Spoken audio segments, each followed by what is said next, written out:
en la norma para que ese acto sea válido. Porque si no tiene todos esos requisitos de validez, todos esos elementos necesarios, va a ser rechazado. No es válido, no sirve, ¿ya? Es eficaz cuando alcanza el fin propuesto. Ojo, es válido si lleno las formalidades. Es eficaz si encima de que lleno las formalidades es la forma indicada para alcanzar la presentación de una demanda determinada. ¿Ya? Y es admisible cuando está autorizado por el ordenamiento jurídico.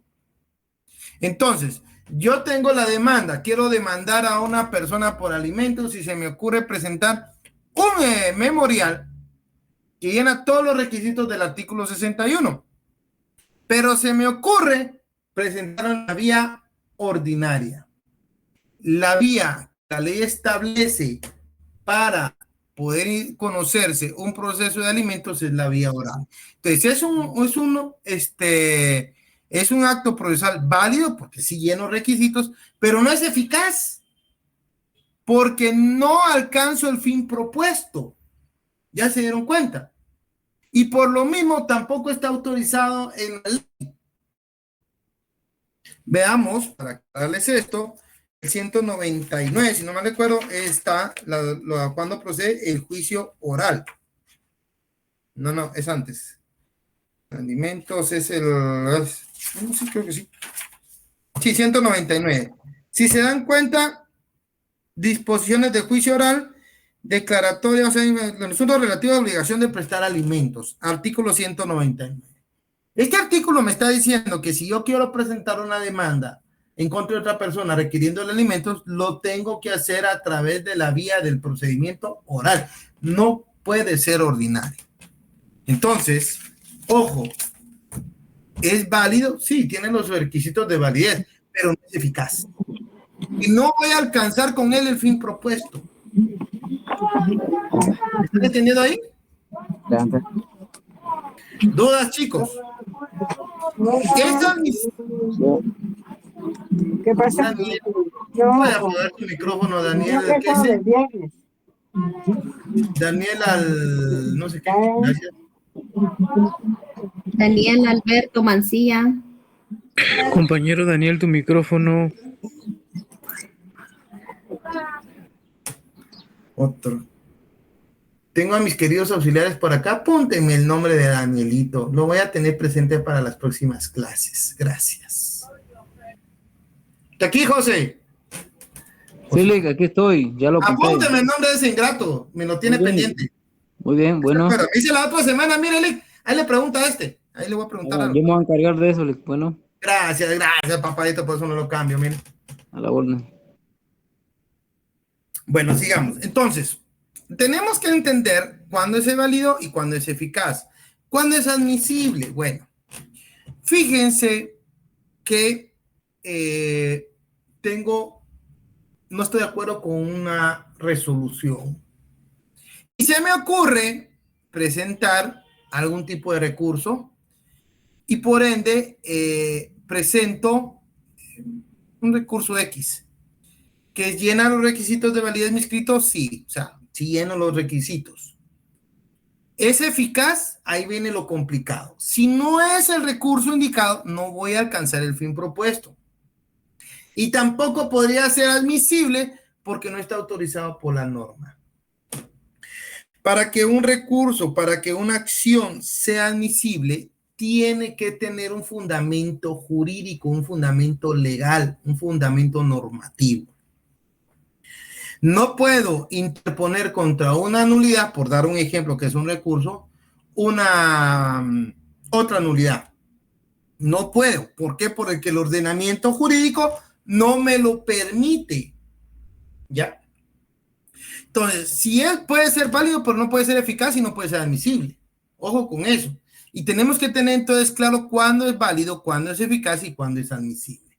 ¿Dudas hasta acá, patojones?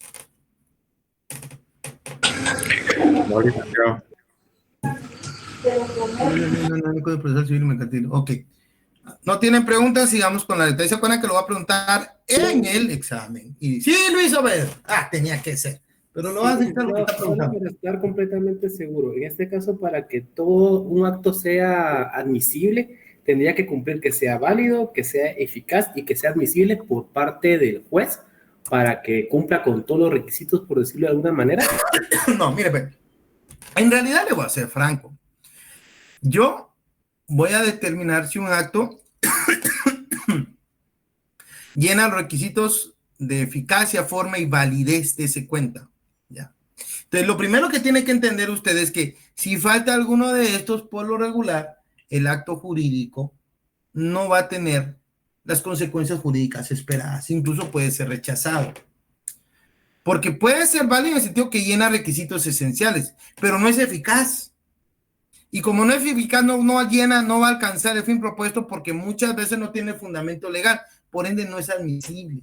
Entonces, para que sea admisible tiene que estar fundado en una ley, ¿ya?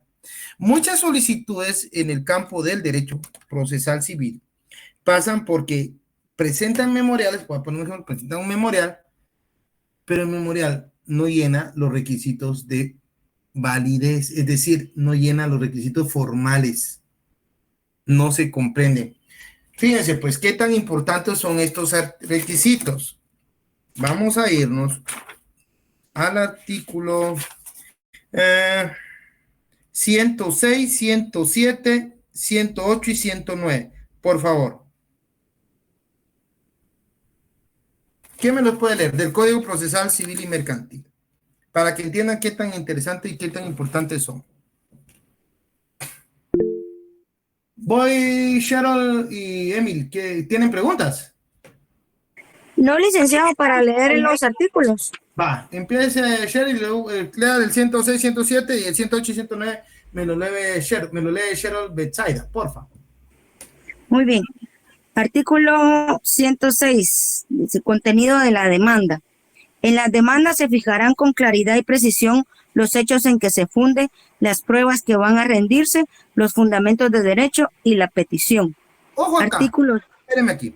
La demanda se fijan con claridad y precisión los hechos en que se funda. Y si los hechos son contradictorios, no llena un requisito de validez. No va a creer que solo el 107 se va, 161 es el que nosotros tomamos en cuenta, el 61 que es para los requisitos de validez. No, hay más. Des en cuenta, el 106 dice, la demanda se fijarán con claridad y precisión los hechos en que se funde, las pruebas que van a rendirse, los fundamentos de derecho y la petición. Pero y si no cumplo con que sean claros los hechos, no lleno un requisito de validez. ¿Ok? Eso es lo que sucede. Si yo no vengo y pongo con claridad los hechos y los confundo o mi petición no es clara, no lleno un requisito de validez. Veamos qué puede pasar. 107, por favor, ¿quién me lo lee? Artículo 107. Documentos esenciales. El actor deberá acompañar a su demanda los documentos en que se funde su derecho. Si no los tuviere a su disposición, los mencionará con la individualidad posible, expresando lo que de ello resulte, y designará el archivo, oficina pública o lugar donde se encuentren los originales. Entonces, lo que sucede acá es que presento una demanda y no acompaño los documentos esenciales con los que yo fundo mi derecho. Ojo acá, yo estoy alegando que yo soy el propietario de una camioneta y que una persona me hizo daños. Perfecto. Lo primero que tengo que acompañar es el título de propiedad, pero no lo acompaño. No va a ser eficaz. ¿Por qué? Porque no puedo alcanzar el fin propuesto porque me falta un documento esencial. ¿Ya? Des en cuenta, por eso es que leemos estos artículos. ¿Ya? Leamos el 108. ¿Qué pasa si no presento documentos?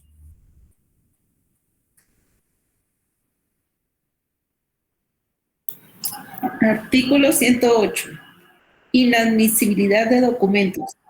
Si no se presentaran con la demanda los documentos en que el actor funde su derecho, no serán admitidos posteriormente, salvo impedimento justificado. A ver, si lleno los requisitos de validez del 61, perfecto, ahí está mi memorial, pero no acompaño el documento en que fundo mi derecho. El 108 me dice, si no se presentan con la demanda los documentos en que el actor funde su derecho, no serán admitidos posteriormente. ¿Será que entonces este acto procesal de demanda va a ser eficaz? ¿Qué opinan ustedes? No. Yo, no va a ser eficaz. ¿Puede ser admisible? Sí. Porque hay una norma que me autoriza a presentar la demanda y la presento y todo. Pero no va a ser eficaz. Ojo con eso, no va a ser eficaz. Y los 3 requisitos deben llenarse. Tiene que ser válido, tiene que ser eficaz y tiene que ser admisible si queremos lograr el objetivo planificado. Veamos qué dice la omisión de requisitos legales, el 109. Artículo 109. Omisión de requisitos legales. Los jueces repelerán de oficio las demandas que no contengan los requisitos establecidos por la ley, expresando los defectos que hayan encontrado. Desen cuenta. Aquí me dice, los jueces repelerán, rechazo in limine. Si yo considero que no hay un requisito establecido por la ley, yo rechazo en limine la solicitud. ¿Ya? ¿Es interesante?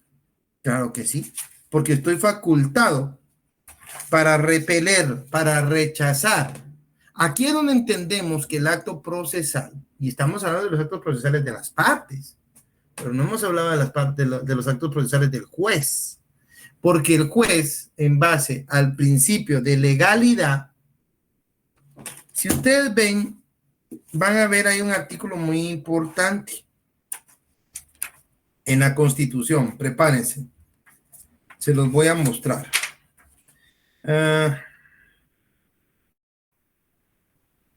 Pueden leerme el 203 constitucional, por favor.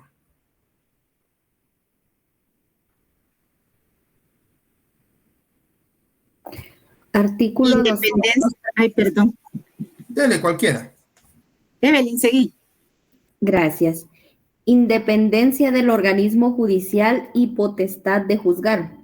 La justicia se imparte de conformidad con la Constitución y las leyes de la República. Corresponde a los tribunales de justicia la potestad de juzgar y promover la ejecución de lo juzgado. Los otros organismos del Estado deberán prestar a los tribunales el auxilio que requieran para el cumplimiento de sus resoluciones. Los magistrados y jueces son independientes en el ejercicio de sus funciones y únicamente están sujetos a la Constitución de la República y a las leyes. Ahí nomás. El juez está sujeto a la Constitución y a las normas. Es un principio de legalidad. ¿Qué quiere decir eso? El juez no puede hacer nada que no esté previamente señalado como una atribución de él en una norma jurídica. Y entonces, bueno, el juez tiene que cumplir con ese principio. Yo no puedo venir y meterme, por ejemplo, a conocer una competencia penal ahorita que estoy en familia.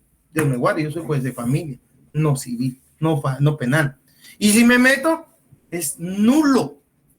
No es válido, no es eficaz y tampoco sería admisible el acto procesal, porque yo no ostentaría la competencia. Interesante, pero todo lo que hace el juez debe estar fundado en derecho, principio de legalidad. ¿Y qué quiere decir eso? Que para que un acto del órgano jurisdiccional sea válido, este tiene que llenar también los requisitos formales de validez. Y podemos ver entre esos su competencia. Podemos ver que conozca conforme su materia, conforme la forma en que le establecieron el proceso para conocer. En el presente caso, yo, por ejemplo, me dicen, mire, conozca en vía ordinaria un proceso de divorcio. Yo no puedo, yo conozco en forma voluntaria. No puedo meterme, el acto sería inválido. No sería eficaz porque no alcanzaría el fin propuesto en mi sentencia, ¿ya? El 203, mi amigo. Y no sería admisible porque tampoco estaría fundado en ley, ¿ya? Entonces, démonos cuenta que estos requisitos de validez, eficacia, forma y validez de los actos procesales se aplica tanto a las partes como al juzgador. Los tres tienen que tener verdad porque sus actos sean válidos, eficaces y admisibles. ¿Ya? Eso es lo primero. Veamos, ¿tienen alguna pregunta? Aclaramos ahorita dudas. No, sigamos pues. Clasificación de los actos procesales con la legislación guatemalteca. Por favor, ¿quién me lo puede leer?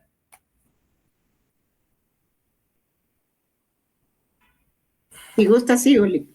Por favor. Clasificación de los actos procesales de acuerdo con la legislación guatemalteca. De las partes. Son los realizados por ellas mismas en el curso del proceso, sea que emanen del actor, del demandado y eventualmente del tercero ligado al proceso. Pueden ser de obtención cuando tienden a lograr la satisfacción de la pretensión hecha valer dentro del proceso. Se clasifican en de petición, de afirmación y de prueba, y de disposición. Son aquellos que las partes tienen la disposición o facultad en el proceso sobre el derecho material cuestionado, así como sobre el derecho procesal, es decir, la facultad de disponer de sus derechos, ya sea allanándose, desistiendo, etc. El allanamiento, el desistimiento, la transacción. Vean pues, aquí dice son los realizados por las mismas partes, ya lo entendemos. Hay actos de obtención cuando tienden a lograr la satisfacción de una pretensión. La pretensión, acuérdense, puede ser que se declare el derecho o que se ejecute, ¿ya? Se dio un acto ejecutivo, un proceso ejecutivo. Esos son, esta cosa, ustedes se me fue la llave, actos de obtención. Y de disposición, cuando es que la parte dispone qué hacer con su derecho. Una dama empieza un proceso de demanda oral de alimentos y en el transcurso del proceso dice, yo no estoy cansado de este proceso, ¿saben qué? Voy a aceptar lo que él quiere. Yo me allano, estoy aceptando lo que él quiere y punto. Y se allana. Es un acto de disposición, porque dispone de su derecho, por eso se habla de disposición, ¿ya? Y hablamos del allanamiento, que es aceptar la pretensión contraria. El desistimiento, que es renunciar a la pretensión que se tenía en la demanda, ¿ya? O la transacción es cuando llegamos a un acuerdo con la otra parte. Ahí dispongo de mi derecho. ¿Ok? ¿Dudas? Sí, disculpe, yo no le entendí bien. ¿Me podría explicar mejor? Mire, pues, si yo quiero obtener del órgano jurisdiccional una resolución, quiero obtenerla con el fin que se declare, por ejemplo, mi derecho. Yo tengo derecho a ser alimentado. Sí, es un acto de obtención. Es lo que yo busco, obtener el reconocimiento de un derecho. Por eso se llaman actos de obtención. Le voy a mostrar acá. Cuando tienen a lograr la satisfacción de la pretensión. La pretensión es lo que yo deseo, lo que yo pido en mi memorial de demanda, hecha a valer dentro del proceso, ¿ya? Por eso es que hablan de afirmación, de prueba, etcétera. Por ejemplo, otra pretensión puede ser, cuando hablamos de prueba, que se admita a un testigo. Y estoy obteniendo una resolución favorable porque el juez admite un testigo, ¿ya? Esos son actos de obtención. Solicito algo, quiero obtener algo, claro, de índole de derecho procesal, que se reconozca, que se admita una solicitud, que se me otorgue un derecho, que se me reconozca una calidad. Todos esos son actos de obtención. Actos de disposición es cuando uno dispone del derecho. Estoy peleando que el señor Felipe me pague 3,000 quetzales por los daños ocasionados a mi vehículo. El derecho es mío.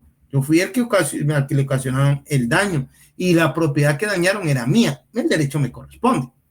Ah, pero yo dispongo, ¿sabes qué? Yo voy a transar con él y le acepto 1,500. Es el derecho que ostento porque yo soy el propietario. Es mi derecho y dispongo de él. ¿Ya? Yo digo si quiero renuncio, si yo quiero no renuncio, yo quiero ampliar la demanda. Es mi derecho. ¿Ya me entendió ahora? Ya, Lick, gracias. Ok, ¿alguna otra pregunta? Perdone, Okay. licenciado, ¿qué había dicho que era la transacción? Es una negociación que se realiza entre las mismas partes procesales. Por ejemplo, usted y yo todos los días transamos, por ejemplo. Usted va al mercado y le dice, mire, ¿cuánto quiere por la cebolla? 10 quetzales la libra. Está loca, dice usted. Pues usted quiere pagarlo, no paga. Bájemele 8, vale, se la dejo en 8. Déjeme la 8, pues usted paga. Esa es una negociación directa. Transar es negociar, llegar a un acuerdo de forma directa entre las partes. Ahí no interviene directamente el juez. Pero ahí se dispone, ¿ok? Ok, muchas gracias. Otra pregunta. Ok. Licenciado, Dígame. solo, bueno, no sé si va a aparecer algo. Háblele, entre con confianza. Usted tiene el cuello. Solo el allanamiento es lo mismo que el desistimiento. No. Lo que sucede es que en el allanamiento, ¿verdad? Yo desde el principio digo, la señora tiene razón, yo sí le debo 5,000 quetzales. Ahí estoy allanando. De aparte, sí estoy de acuerdo, tiene razón. Le voy a pagar los 5,000 quetzales. Tiene razón, yo soy el padre de los hijos y puedo pagarle 10,000 quetzales de pensión alimenticia. No, hijo de la madre. Ese es un allanarse a la pretensión, es aceptar la pretensión contraria. El desistimiento es cuando usted ya no prosigue con el proceso. ¿Ya? Por ejemplo, usted inicia una demanda en contra de Felipe porque le debe 30,000 quetzales.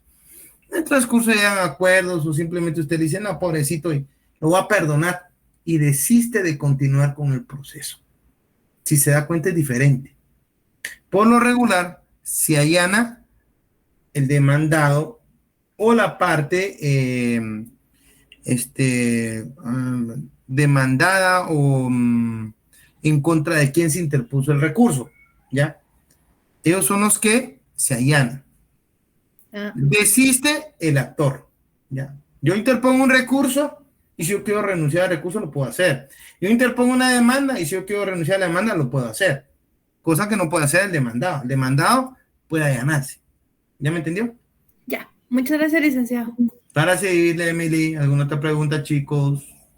Le hago una consultita, y si existiera el desistimiento y después quisiera retomar el proceso, ¿se podría o el desistimiento se da finiquito prácticamente? Te da el fin de todo. ¿Ya? Ahí se acabó, ahí tus. ¿Ya?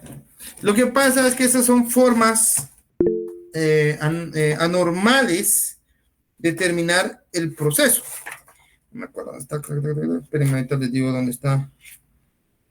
Ahorita se los voy a poner. Por aquí ando. Entonces, bueno, todos los procesos. Artículo, procesos conexos.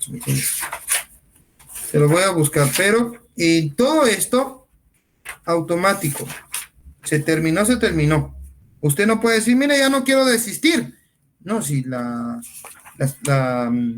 aquí, desistimiento 581 del Código Procesal Civil y Mercantil, por favor.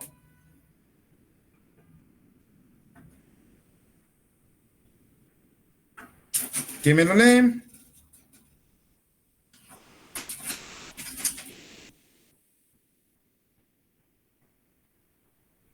Artículo 581, formas de desistimiento. El desistimiento puede ser total o parcial. El desistimiento total es del proceso o de un recurso que afecte la esencia del asunto, y el parcial solamente de un recurso, incidente o excepción sobre puntos que no dan fin al proceso y sobre una prueba propuesta. Toda solicitud perdón, el inciso, el párrafo número 2 del 582. Ok. Este desistimiento impide renovar en el futuro el mismo proceso y supone la renuncia al derecho respectivo. ¿Ok? Se acabó. Puede haber contestado su pregunta. Jenny, luego Daniel, cuéntenme. Buenas noches. Solo una consulta. ¿Podríamos decir entonces que el allanamiento es como la aceptación? Es la aceptación de la obligación. Sí, lo miramos desde el punto de vista de que si a mí me dicen que yo tengo que pagar. Pero esto del allanamiento básicamente se da se puede en cualquier etapa del proceso, pero sobre todo en la primera admisión de la etapa de la demanda se da cuando uno dice, bueno, una de las actitudes que asuma ante la demanda es, ya, eso es lo que sucede. Ok. Daniel. Licenciado, buenas noches. Primero que nada, una disculpa porque hace rato se quedó el micrófono, estaba en un lugar público y no me di cuenta. Sí, perdón, Espérese que lo mire, de tenerlo enfrente tengo. Mil disculpas, licenciado. No, va a sufrir. No, son mentiras, man. Pues sí, cuénteme. Fíjese que a mí me surge la duda. Yo tuve a la vista en algún momento a una persona que debía en bancos y el banco le mandó un mensaje a esa persona y le dijo, debe presentarse o comunicarse este WhatsApp porque mañana iniciamos proceso de desistimiento. ¿Se refiere al mismo? Porque si se refiere al mismo, no tendría nada que ver una cosa con la otra. Solo es la duda que tengo, licenciado. No tendría nada que ver. Si lo que están diciendo es que se presente para negociar, es para que él firme un compromiso de pago y lo puedan fregar. Es para eso lo están llamando. No lo van a llamar para otra cosa. O sea que cuando usan la palabra desistimiento es más por una trampa, licenciado. Pues el desistimiento es cuando dicen, mire, yo no voy a proseguir con el proceso. Pero ahí no hay proceso. Lo que pasa es que ponen, perdón que se lo diga a gente que no sabe nada de esto, a hacer las notas y ahí se van. Y la gente que no sabe tampoco, ahí, hijo de la madre, el desistimiento por mí. Vaya a decidir, déjale, no tenga pena, con confianza. Si a mí me conviene. Esa es la verdad. Para que vean, el allanamiento está en el artículo 115. Si se dan cuenta, están las primeras fases del proceso, ya lo veremos más adelante, pero por si lo quieren leer alguien. Allanamiento. Si el demandado se allanare a la demanda, el juez, previa ratificación, fallará sin más trámite. Ok. Actos de petición. Párrafo siguiente, por favor. ¿Quién me lo puede leer?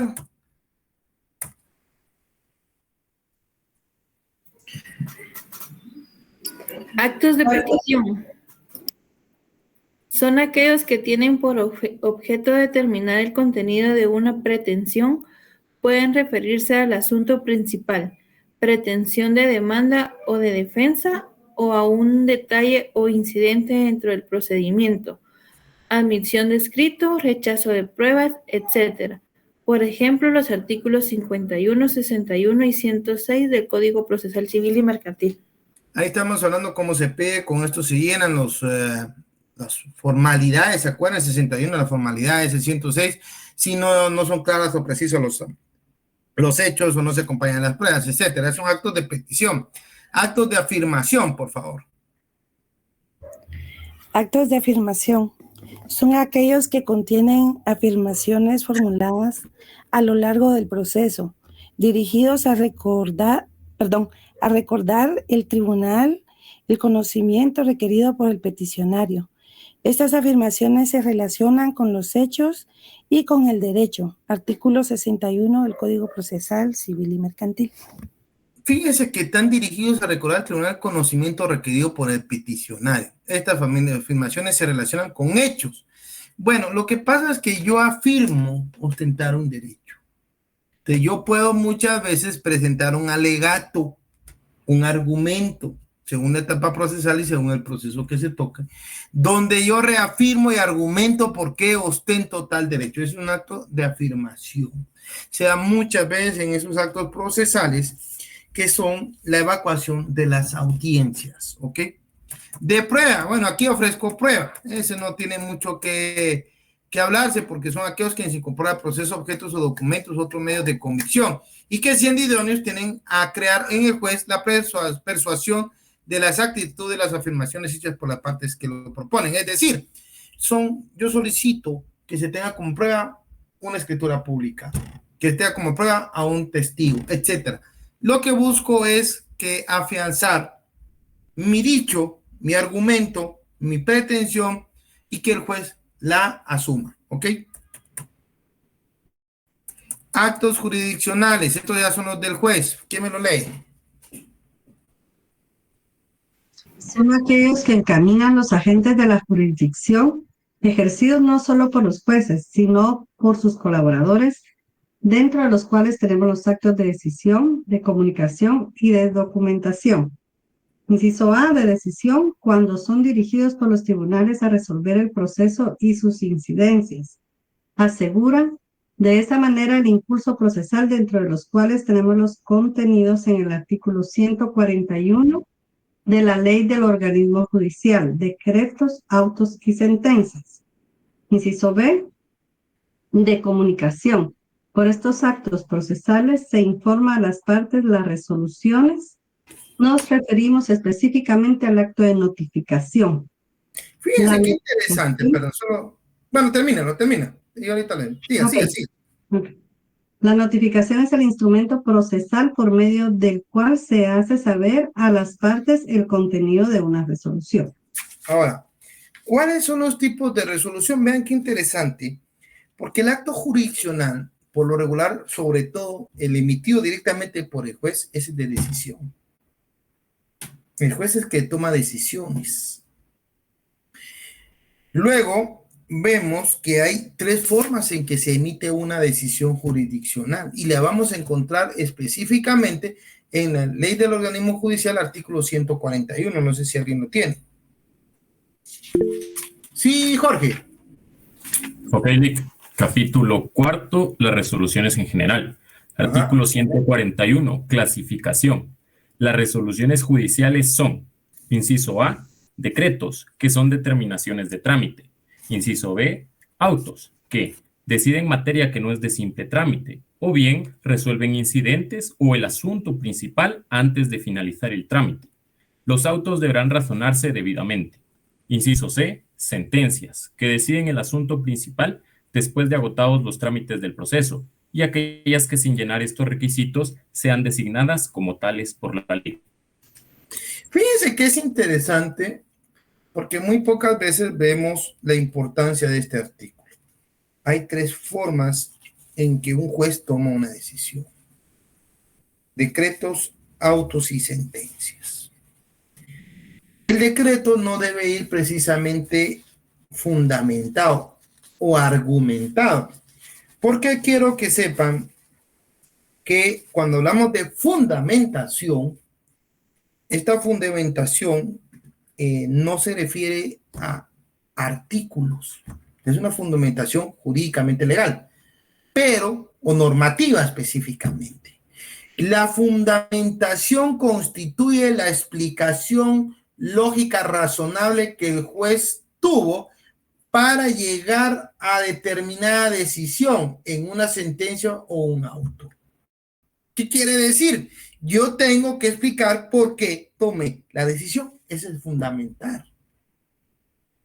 No es solamente decir el artículo 141, 142, 143, 144 y la ley y la constitución. No, eso no es una fundamentación que la ley pueda tomar en cuenta. Les voy a ser franco. Cuando vemos el Código Procesal Civil y Mercantil, pocas veces hablamos de la fundamentación. Y es que la realidad, como que se lo pasaron por alto. Pero, resulta que no podemos dejar de tenerla presente, porque que no esté en el Código Procesal Civil y Mercantil no significa que no se incluya en otros órganos normativos que son de observancia obligatoria. La primera, si se dan cuenta, es el propio artículo 141. Léame lo que dice sobre los autos y las sentencias, por favor, mi amigo. Listo. Autos que deciden materia que no es de simple trámite, o bien resuelven incidentes o el asunto principal antes de finalizar el trámite. Los autos deberán razonarse debidamente. Ahí está. Deben razonarse debidamente.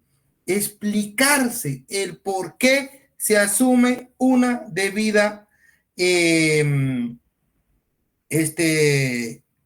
decisión. Cuando hablamos también de un principio, no sé si lo han mencionado ustedes, tutela judicial efectiva, conlleva también entender las razones que el juez tuvo para llegar a una decisión y poder, ojo, atacar, defenderse, si ustedes quieren, por medio de los recursos, una apelación, de esa decisión, argumentando en contra del propio razonamiento del juzgador. De eso se trata de los recursos. No se trata de poner yo no estoy de acuerdo y miren qué hacen. No. La fundamentación es importantísima y la hablamos porque si se dan cuenta está inmersa entre los autos y sentencias. Déjame las sentencias, por favor, mi amigo. Claro, Lick. Sentencias que deciden el asunto principal después de agotados los trámites del proceso y aquellas que sin llenar estos requisitos sean designadas como tales por la ley. Las sentencias son mayormente fundamentadas. Y aquí vamos a encontrar, si ustedes lo quieren ver, el fundamento en el propio artículo 12 constitucional. Licenciado, pero el artículo 12 habla del derecho de defensa, ¿ya? Habla sobre el debido proceso, sí.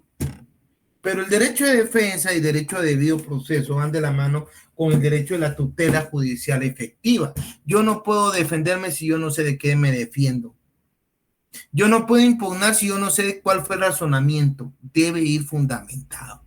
Poco a poco van a ir dándose cuenta ustedes que cuando hablamos de la Constitución, a ustedes se les lee nada más los primeros artículos y dicen, ay, eso es. No, hay que entenderlo, interpretarlo, analizar doctrina, ver lo que establecen otros cuerpos normativos de orden convencional. Y se van a dar cuenta que es mucho más profunda. Cada artículo de la Constitución se escribe en libros. Ojo con lo que le digo, libros, tomos.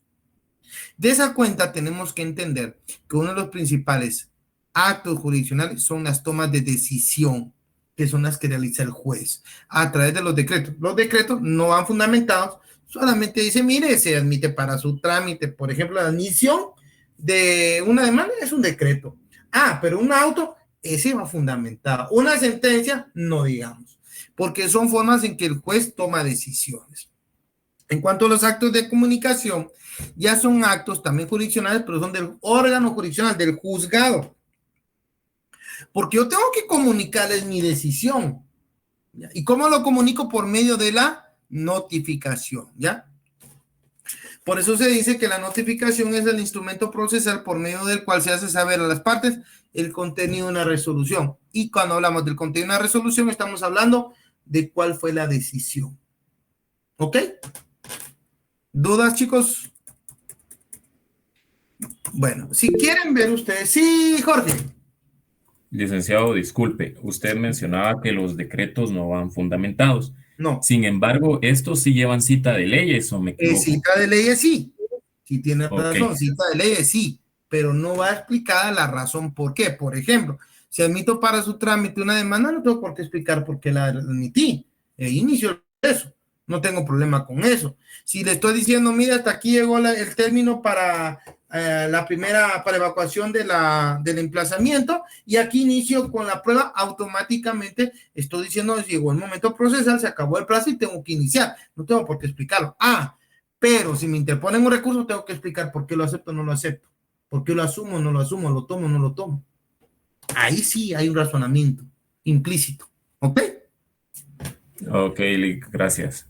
Cuanto a las notificaciones, se van a dar cuenta que aquí hablo solamente de que hay personal por los estados del tribunal, por el libre de copias y el boletín. Les voy a ser franco, hoy ha cambiado. Hoy está el casillero electrónico.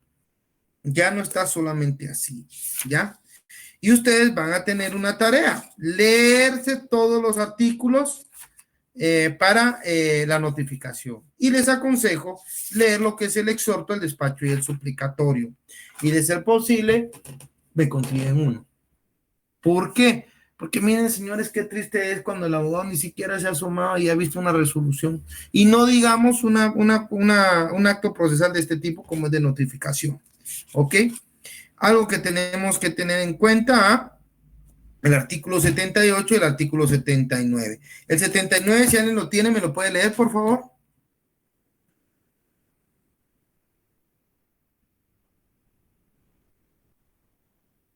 El Código Procesal Civil y Mercantil.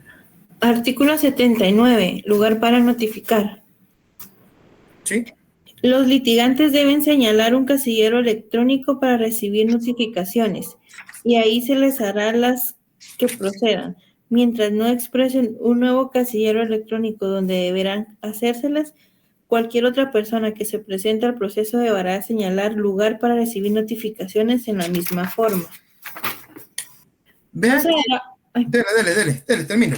No se dará curso a las primeras solicitudes donde no se fijare por el interesado lugar para recibir notificaciones. De conformidad con las anteriormente estipulado, sin embargo, el demandado y las otras personas a las que la resolución se refiera serán notificados la primera vez en lugar que se indique por el solicitante, en forma personal, aplicando el procedimiento establecido en el artículo 71 de este código. Al que no cumpla con señalar en la forma prevista lugar para recibir notificaciones, se le seguirán haciendo por los estrados del tribunal sin necesidad de apercibimiento alguno. Qué interesante, porque si ustedes ven el inciso segundo del artículo 61, habla entre los requisitos, nombre y apellido completo de los solicitantes o de la persona que lo representa, su edad, estado civil, nacionalidad, profesión o oficio, domicilio e indicación del casillero electrónico para recibir notificaciones. No lleva casillero electrónico, hay un acuerdo de la Corte Suprema de Justicia, no me recuerdo ahorita el número, se lo voy a conseguir, por el que se autoriza a los jueces a rechazar en limine una demanda.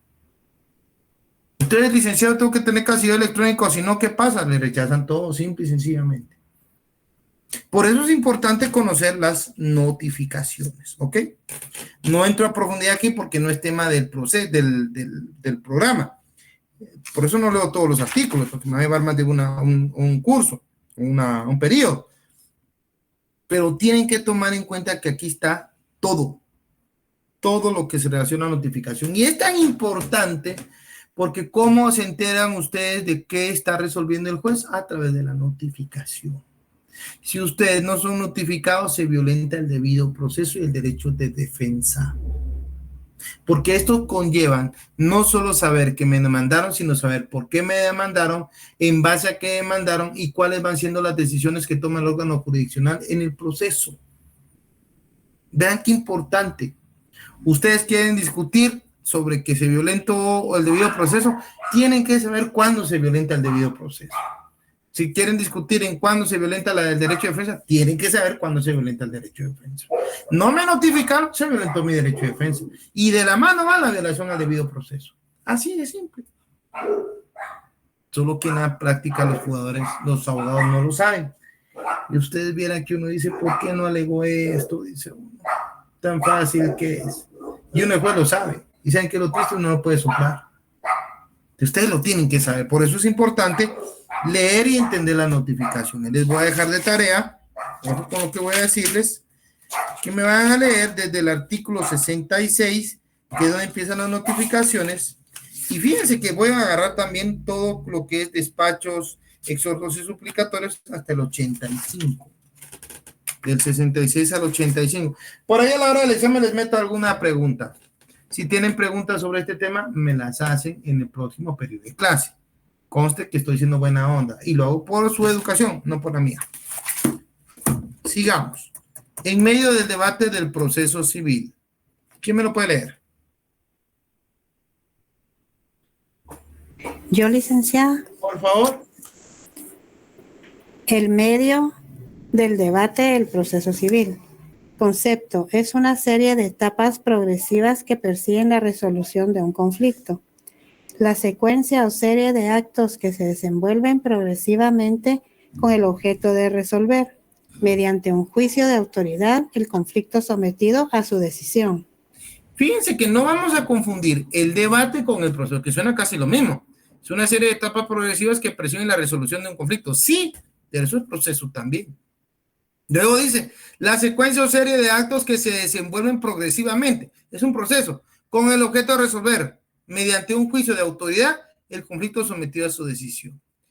El debate conlleva la contradicción, el derecho contradictorio, es decir, que las partes no van a estar de acuerdo y van a contradecirse en los dichos, en lo que aseveran en sus pretensiones. Usted me debe, no, yo no le debo nada, ¿verdad?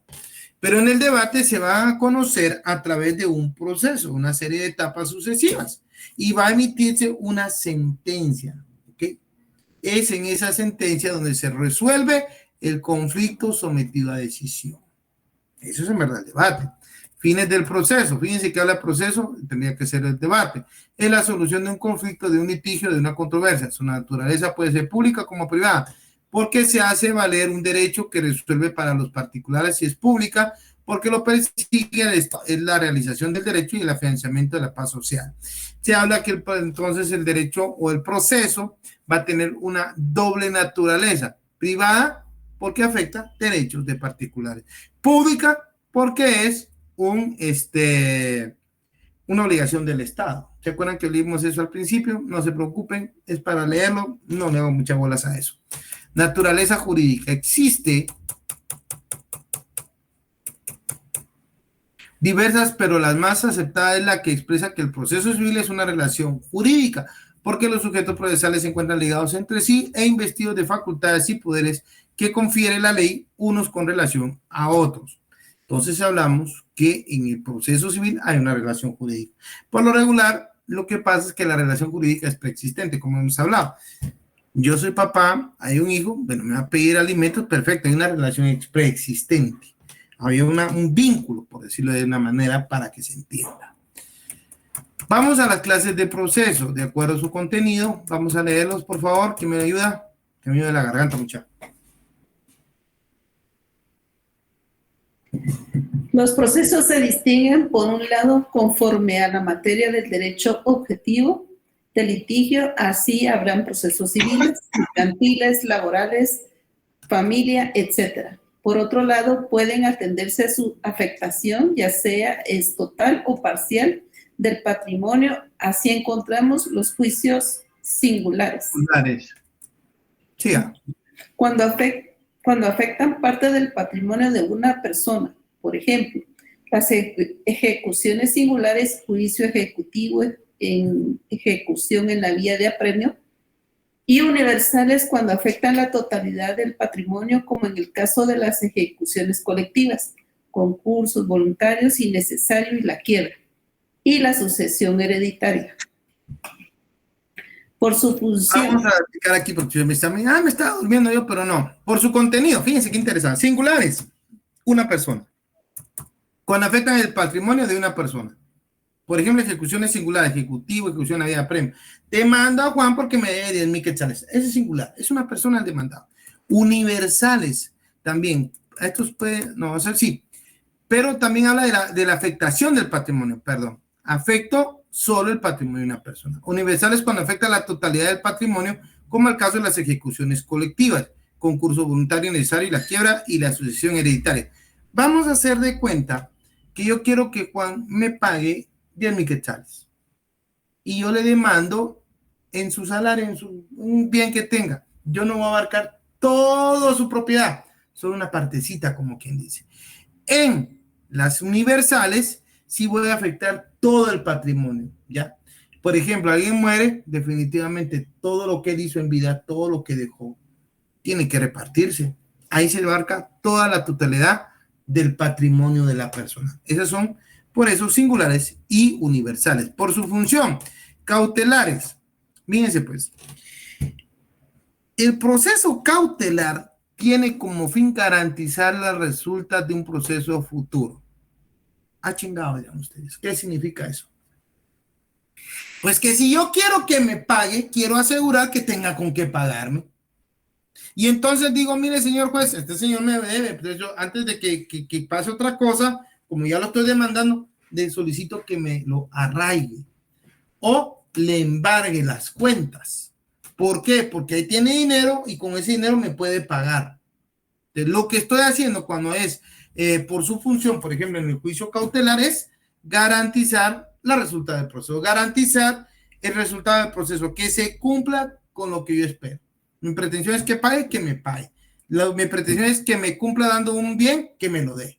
Entonces, según eso, hay medidas cautelares, ¿ya? Y ellas están reguladas en el artículo 523 al 537. Y vean qué chilero, porque no vean que solo es una. Y les voy a contar. Olvídense yo pongo 523, pero empieza con el 516. Lo que pasa, les voy a decir, es que hasta el 522, antes eran unas medidas que se tenían para seguridad de las personas. Pero hoy en día estas medidas han sido superadas, por ejemplo, con la ley de violencia contra la mujer, ley contra la violencia intrafamiliar, la protección de niñez en riesgo. Todo esto ya no se usa, la verdad que esto ya no está, es un derecho vigente no positivo, porque ya nadie lo observa. Pero el arraigo que está en el 523, des en cuenta, la anotación de demanda en el 526, el embargo en el 527, el secuestro en el 528, la intervención en el 529 y las providencias de urgencia en el 530, sí son positivas. Estas medidas se aplican, ¿ya? Y aquí van a encontrar ustedes en su momento que todas tienen asegurar las resultas del proceso. Espero esté claro ahí. De conocimiento, que son aquellos que pretenden la declaratoria de un derecho controvertido, pudiendo ser constitutivo, declarativo de condena. Léamelo, por favor, que eso ya lo hemos explicado un poco, pero ¿qué me hace falta leerlo? Solo uno.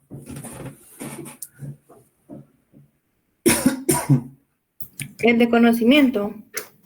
Gracias, por favor.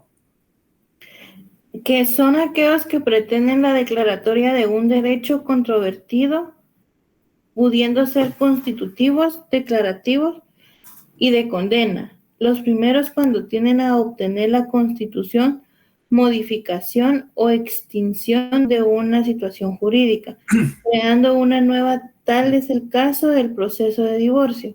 Los declarativos tienden a constar o fijar una situación jurídica existente, por ejemplo, la acción reivindicadora de la propiedad, y de condena, su fin es determinar una pretensión en la persona del juicio activo, por ejemplo, el pago de daños y perjuicios.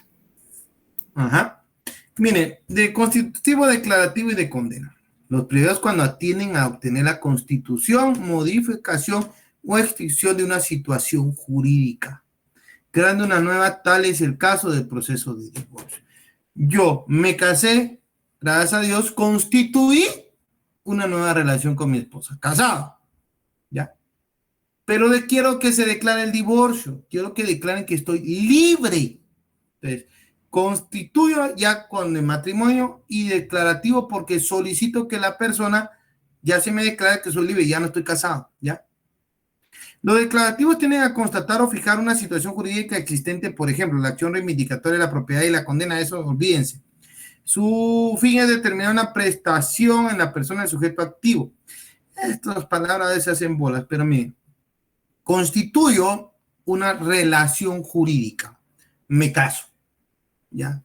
Declaro un derecho, alimentos, condeno el pago de una prestación, ¿ya? Ahí están los tres ejemplos. Constituyo el matrimonio. Constituyo un derecho hereditario a través de un testamento. Ahí se está criando, ¿ya? Declaro. Fíjense, que se declare, es lo que solicito, es lo que quiero es que se declare. ¿Cómo se puede declarar? Bueno, que estoy libre, o bien que se me tengo derecho a alguna pensión, o bien que tengo derecho a que se me reconozca deudor, etc. De condena es el pago. Ejecución, ¿quién me lo lee? Si tienen dudas me preguntan, porque lo que quiero es que quede claro. De ejecución, ¿quién lo lee? El fin de esta clase de procesos es mediante el requerimiento judicial, el cumplimiento de un derecho previamente establecido, la satisfacción de una prestación incumplida y para cumplimiento forzado de prestaciones preestablecidas. Bueno, lo que está pasando, ¿se acuerdan que hemos hablado del juicio ejecutivo y del juicio ejecutivo en vía de prenda? Son las formas en que la ley estableció procesos para lograr el cobro del cumplimiento de una obligación. Ya declararon que yo tengo que pagar alimentos. Pues yo no quiero pagar, ¿cómo me obliga? No se preocupe, hay formas, ¿ok? Entonces, eso es lo que está persiguiendo ¿cómo se llama? Esto es el proceso de ejecución. Específicamente, que se cumpla con lo ordenado en una resolución declarativa. Por su naturaleza, ¿quién me lo lee? encontramos a los contenciosos cuando hay litis y los procesos voluntarios. Siga leyendo. Ok. Por la subordinación, principales aquellos que persiguen la resolución del conflicto principal o de fondo. Comúnmente finalizan en forma normal a través de la sentencia. Y los incidentales o accesorios son los que surgen de principal en la resolución de incidencias del proceso principal. Artículo 135 a 140 de la Ley del Organismo Judicial. Bueno, fíjense qué interesante. El incidente. Lo que pasa con los incidentes es que no están regulados en el Código Procesal Civil y Mercantil. Estas son procesos accesorios, sí, son procesos que pueden tramitarse tanto en lo civil como en lo laboral, como en lo contencioso, en otras ramas. En lo penal no, en lo penal tiene su propia forma. Y están regulados en la Ley del Organismo Judicial. Por lo regular, yo aquí siempre explico todo lo que es el incidente.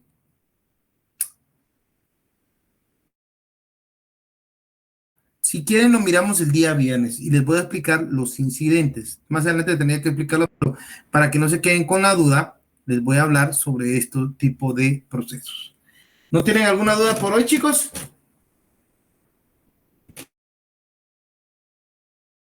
No, licenciado, gracias. Gracias. Es que yo sí que soy bárbaro, muchachos. Ustedes se rayaron conmigo, ¿ves? Que qué barbaridad.